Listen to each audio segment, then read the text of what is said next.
வணக்கம். Welcome to VV trading consultancy. லாஸ்ட்டாக நம்ம சொல்லியிருந்தோம் Coal India, Tata Motors, HCL tech இது எல்லாமே வந்து நம்ம ஸ்விங் ட்ரேடுக்கு சொல்லியிருந்தோம். அதில் வந்து ஒரு 134 பாயிண்ட்ஸ் நமக்கு ப்ராஃபிட் கிடச்சிருந்தது. அடுத்து பார்த்தோம் லாஸ்ட்டாக வந்து பெல் சொல்லியிருந்தோம். பெல் வந்து நமக்கு ஒரு 12.35 பாயிண்ட்ஸ் வந்து நமக்கு கிடச்சிருக்கு. ஸோ அது எப்படி கிடச்சிருக்கு அப்படிங்கிறத பார்க்கலாம்.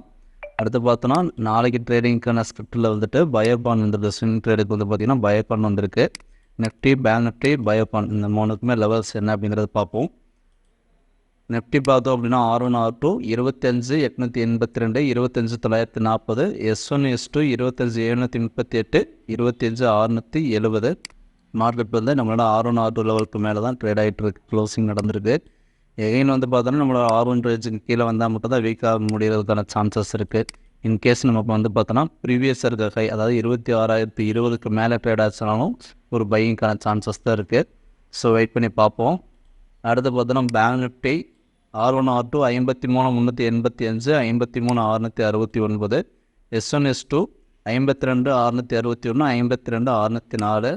மார்க்கெட் வந்து R1 ரேஞ்சிலே க்ளோசிங் நடந்திருக்கு. எகைன் R2 லெவலுக்கு மேலே போனால் மட்டும் தான் பையிங் சைடாகவும், R1 லெவலுக்கு கீழே இருந்ததுன்னா செல்லிங்காகவும் நம்ம பார்க்கலாம். ஸோ அதே சமயம் இதில் லைவில் கன்ஃபர்மேஷன்ஸ் இருக்கணும். நம்ம சொன்ன ரேஞ்சில் இருந்து அப்படி இருந்ததுன்னா நம்ம என்ட்ரி எடுத்துக்கலாம்.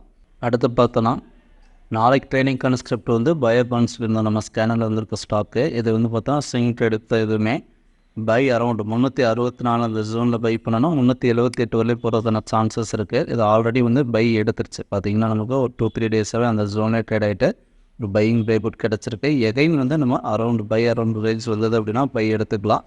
டார்கெட் வந்து 378 வரையுமே நம்ம ஸ்விங்கான சான்சஸாக பார்க்கலாம். அதாவது பாட்டம் ஜோன் வந்தது அப்படின்னா பை பண்ணிவிட்டு நம்ம 378 4 வரலையுமே நம்ம ஒரு 10 பாயிண்ட்ஸ் கேப்பில் இல்லை 5 பாயிண்ட்ஸ் கேப்பில் அப்படின்னா நம்ம ஸ்விங் ட்ரேட் பண்ணிக்கலாம். அதில் ப்ரீவியஸாக வந்து பார்த்தோம் அப்படின்னா நமக்கு பெல் சொல்லியிருந்தோம் இல்லைங்களா, அதாவது 287 சொல்லியிருந்தோம்.